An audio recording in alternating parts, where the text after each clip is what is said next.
1864년 영국 런던에서는 당시 다윈의 종이기원 출간 이후 주목을 끌게 된 진화론에 대해 분명한 반대 의견을 가진 717명의 자연과학도의 성명서가 발표되었습니다. 이 내용은 이듬해인 1865년에 자연과학도들의 선언이라는 이름의 책자로 출간되기도 했습니다.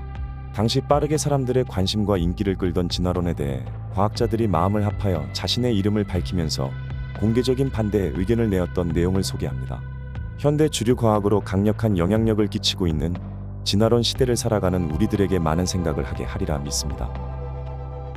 우리는 과학적 사실에 대한 연구가 때때로 성경의 진실과 진위의 의심을 품게 하는 것에 대해 진심으로 유감을 표하고 싶다.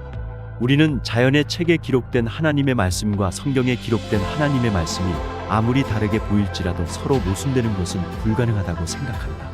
우리는 물리 과학이 완전하지 않고 단지 진보의 상태에 있다는 것과 현재 우리의 유한한 이성이 우리가 유리잔을 통해 왜곡되게 볼 수 있게 한다는 점을 잊지 않으면 우리는 두 기록이 모든 부분에서 일치하는 것으로 보일 때가 올 것이라고 확신한다. 우리는 단지 자연과학이 성경에 반대한다는 일부 사람들의 어리석은 주장 때문에 자연과학에 대해 연구하지 않는 많은 사람들이 의심을 가지고 자연과학을 바라보는 것에 대해 개탄하지 않을 수 없다. 우리는 단순히 진리를 해명하기 위한 목적으로 자연을 조사하는 것이 모든 과학자들의 의무인 것을 믿는다.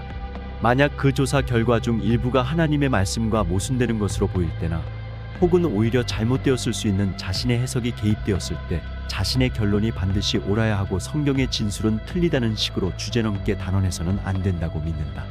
과학과 성경이 겉보기에 다른 부분을 주장하기보다는 오히려 과학과 성경이 일치하는 것을 하나님께서 보게 하실 때까지 겉보기에 다른 부분을 나란히 놔두고 믿음 안에서 과학과 성경이 일치하는 부분에 머물러 있는 것이 나을 것이다. 많은 사람들은 대부분의 과학자들이 다윈주의를 거부하지 않는다고 생각합니다. 실제로 하버드 대학의 동물학 교수였던 유명한 진화론자 에른스트 마이어는 다음과 같은 말을 남기기도 했습니다. 고등 교육을 받은 사람이면 누구도 소위 진화론의 유효성에 대해서 의심하지 않는다. 진화는 이제 우리가 알고 있는 하나의 간단한 사실이다. 진화를 찬성하는 증거들은 더 이상 공들여 열거할 필요가 없게 되었다. 진화의 사실성을 의심하는 단 한 사람의 학식 있는 사람도 알지 못한다. 과학에서 하나님을 제거하는 것은 모든 자연 현상들에 대한 엄격한 과학적 설명을 할 수 있게 했다. 그러나 마이어 역시 진화론이 경험적 과학이 아니라 역사적 과학이라는 것을 인정한 바 있습니다. 진화론적 생물학은 물리학이나 화학과는 대조적으로 역사적 과학이다. 진화론자들은 이미 일어났었던 과거의 사건과 과정들을 설명하려고 시도한다. 법칙과 실험들은 그런 사건과 과정들을 설명하는 데 부적절한 기술. 대신 사건을 유도한 특별한 시나리오를 가설적으로 재구성함으로써 하나의 역사적인 이야기를 보완해내는 것이다. 실제로 거의 없을 것처럼 얘기되는 다윈주의의 비판 또는 반대 의견을 가진 학자들을 찾는 것은 그리 어려운 일이 아닙니다. 2006년 미국의 대표적인 창조과학 단체 중 하나인 Revolution Against Evolution에서는 다윈의 진화론을 비판하는 3,000명의 교수와 학자들의 명단을 공개하였습니다.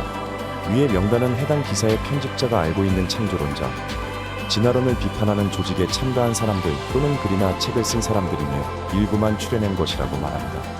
그리고 훨씬 더 많은 사람들이 명시적으로 이름을 공개하는 것을 원하지 않는다는 것을 고려할 필요도 있습니다. 여전히 진화론이 과학과 역사를 비롯한 많은 학문의 패러다임으로 견고하게 자리 잡고 있지만 창조신앙을 바르게 붙들고 공개적이던지 그렇지 않던지 간에 난 반댈세를 외치고 있는 수많은 창조과학자들에게 경의를 표하며 창조주에 대한 온전한 신앙이 회복되기를 바랍니다.